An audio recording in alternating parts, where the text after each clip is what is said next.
is going on, everybody? It is I, Nate, the creator of Powerline Ultra and owner of Hard Rock Gaming Studio. So, let's take a look and see what it's like to build a deck in Powerline Ultra and how to play. So what you want to do is, after purchasing Tabletop Simulator or getting it in some shape, way, or form, you'll be greeted with this menu. This is the main menu.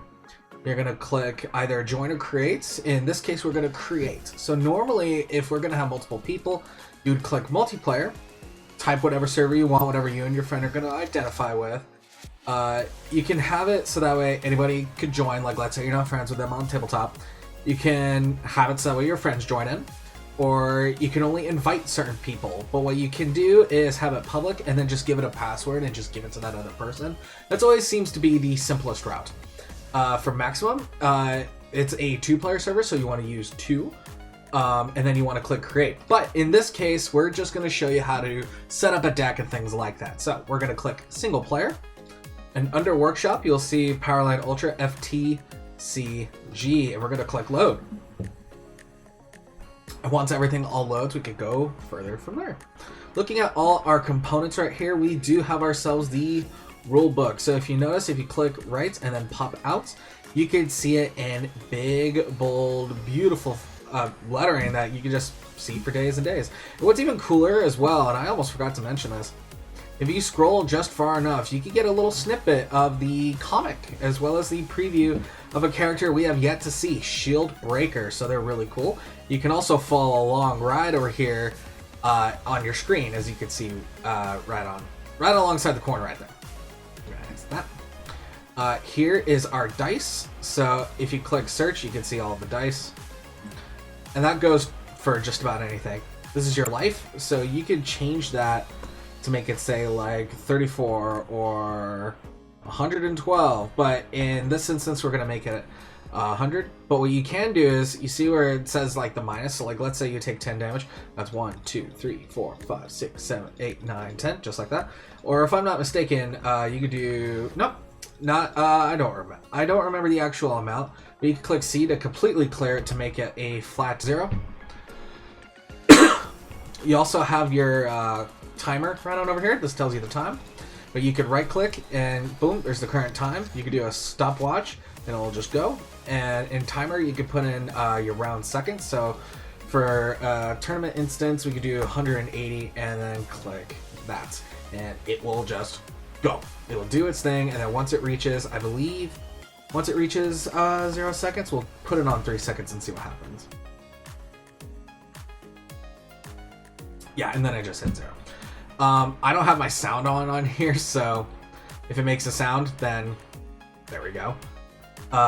Right over here, we have our whole thing of tokens. So what we're gonna do, for an example, let's say, oh, you need 1 tiger. Boom, there's a token right there. Boom. You can have these represent different tokens. What you can do, if you right-click it, if I am not mistaken, let's see here. You can give it a name and a description. So if you give it a name, let's say Dragon Token, it will, yeah, see, you can hover your hand over and you can see which one is which. So then you can name this one Tiger Token. You see that? Just like that. But what you can do is you can hover them back inside the deck just like that. And there's all different kinds of things you can do that we can mess around with. So this R key is the shuffle key. So you can just press R over it and it will shuffle all that. You can cut the deck like a 50-50 split. You can do split, so you can split the deck evenly in that many ways. You can spread everything out. You could reset it. You could search a particular page. You could deal based on what player color you are. You could draw just like that, but we're gonna put that right on back. But if you noticed the little spot right over here, that's our hand. But if we look on over, boom, there's the opponent's hand.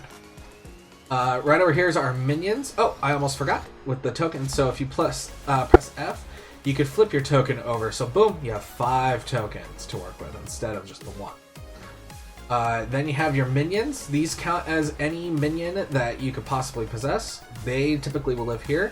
And of course you could flip and I believe with E and Q. Yep, this is Q, rotating it to counterclockwise, and then E is standard clockwise, while F is flip. So we're going to take that, we're going to put it right back on in there. Now, here's where it gets a little exciting. This is where we're going to build our deck. So what we're going to do is we click search. That way you can blow up everything that you possibly want to see.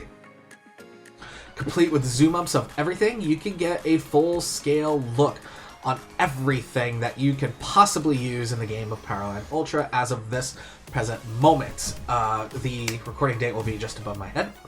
So what you could do is, let's say you're like, oh, you know what? This is a whole lot of stuff. I want to be able to have maximum copies because this is one of everything. What you could do, you can click and hold, and it will pick up the entirety of what you got going on here. So once you click everything right up on here, you make a whole pile. You can do clone, and then you slap it right there, boom. Now you will officially have a playset of everything. And I'm personally going to scoot these on over just so they're not in the way of the opponent's hand. So there's no real way to completely like search for it, at least not immediately. I don't have anything for that, unfortunately. So we're going to hover over one of our piles. As you can see, there's a lot of cards to filter through. As a matter of fact, there's 970 of them. So what we're going to do is we're going to build a deck really fast. So you just click and drag, you get that sucker on out. Boom, I already have 2 cards. I'm pretty happy so far. Boom, that's 3 cards out of 40. Pretty cool. So what we're going to do is we're going to very quickly build a deck and see what we can do here. I'm going to try building a deck as best as I can based on what I know about my own game. We're going to build a Beatrice beatdown deck utilizing her strategies. So I will see you guys in a moment. A few moments later. Alright, so we are back. We have built a deck. So what we're going to do is after we make our 40 card deck, I accidentally made a 41 card. We're going to right click and we're going to click search. So after we built our deck, we're going to take our cards out and we're going to put them in play like this. So because you have it facing down, it will come out facing down, just like that.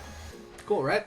So once you clicked and dragged your character, your character card right over here and place them into the character zone, sometimes some players will have it like this, so that way whenever they do place a card, you can flip, flip. You can have both abilities face up just like that, but for the purposes of this, we'll have them in the proper zones.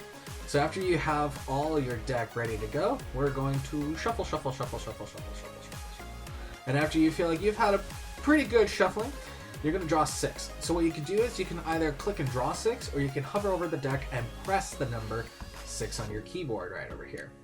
And this will draw you your hand. Now, let's say you want a closer look. Obviously what you could do is you can hover on over, you can zoom up, or alternatively, I believe, there we go, well, sort of. Well, you can see it right there in your hand. Let's say you don't like your hand, much like the rules of Powerline Ultra, you can get rid of your entire hand and shuffle your deck and redraw, or you can do what I'm doing, is click and drag. You can click and drag your hand, remove it from the game. So you can do it just like that. That goes to that player 3's hand, I think it is. My cat's trying to say hi. Hello, cactus. And you can do shuffle, shuffle, shuffle, shuffle, shuffle.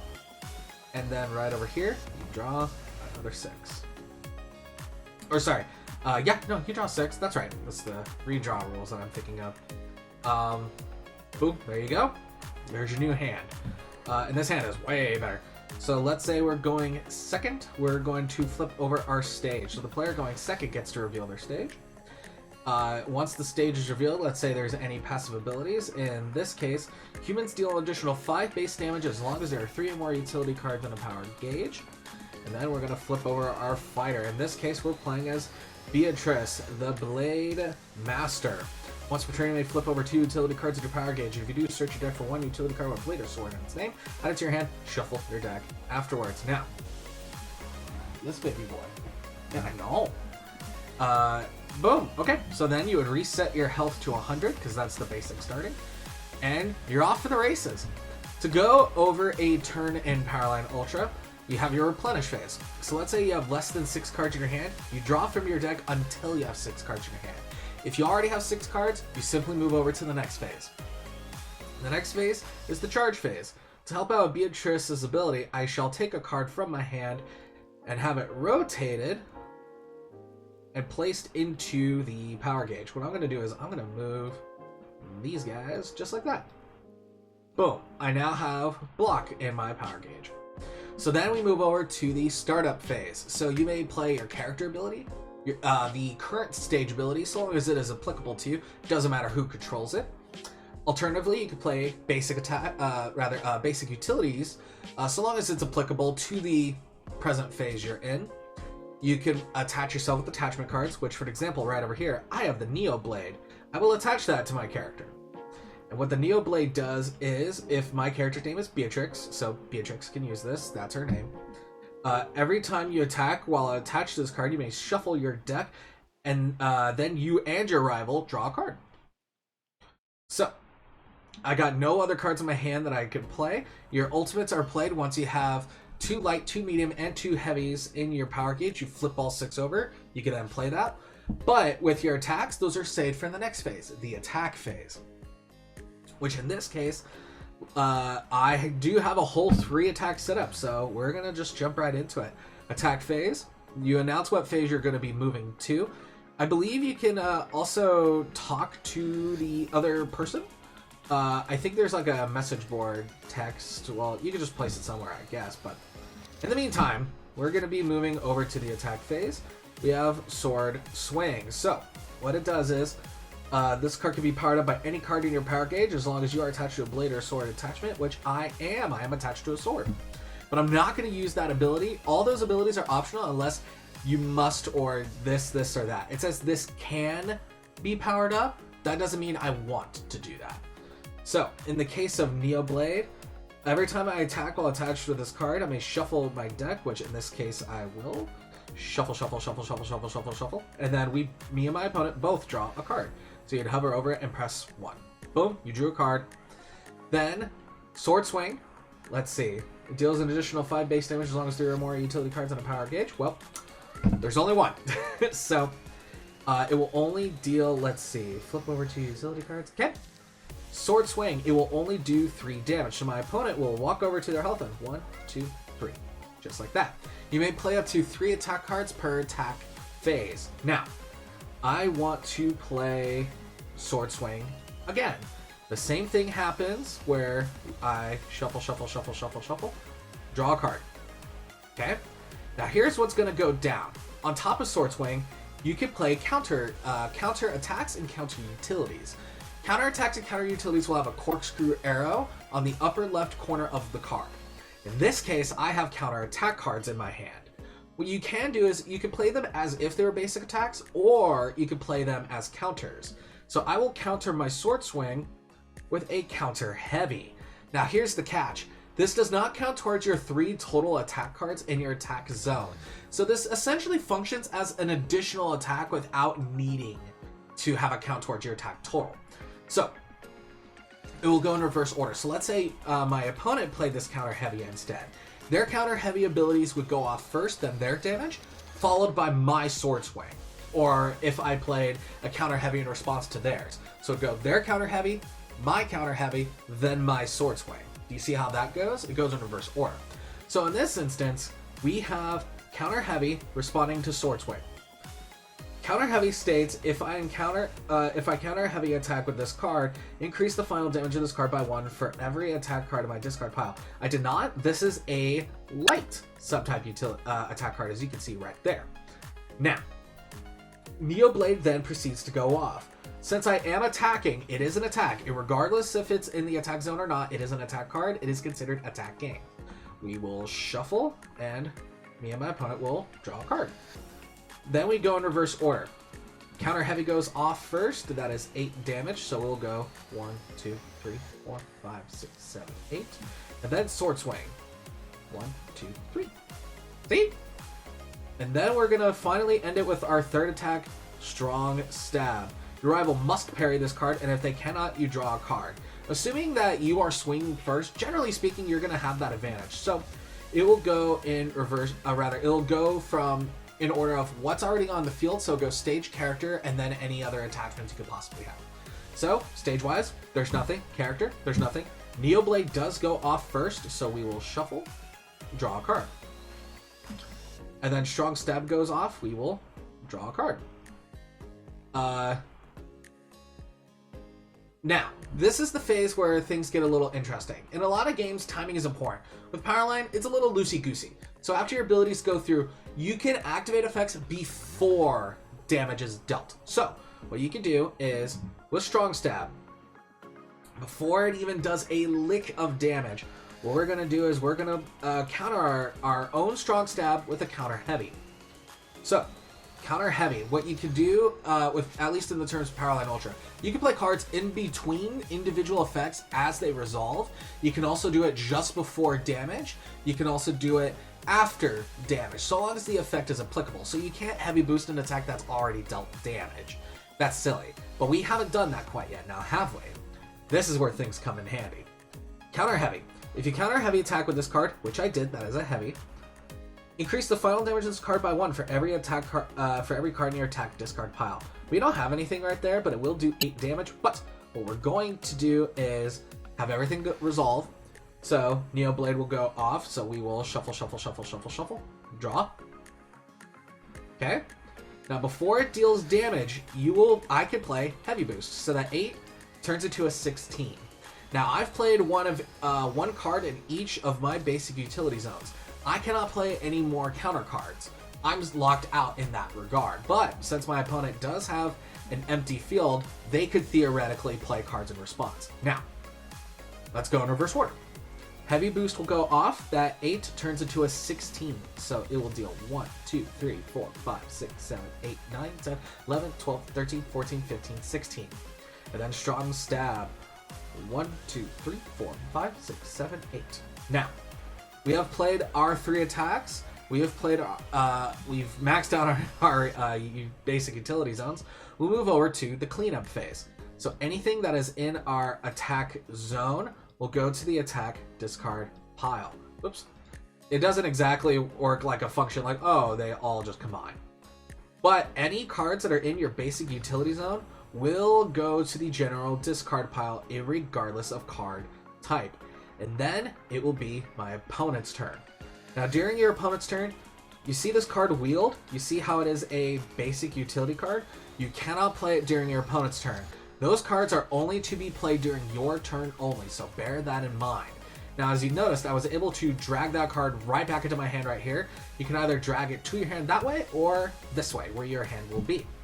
And with that, that is a turn of Powerline Ultra, as well as not only how to construct a deck, but how to set up playing a match against your friends. Now go out there, my friends, and stay prepared for battle.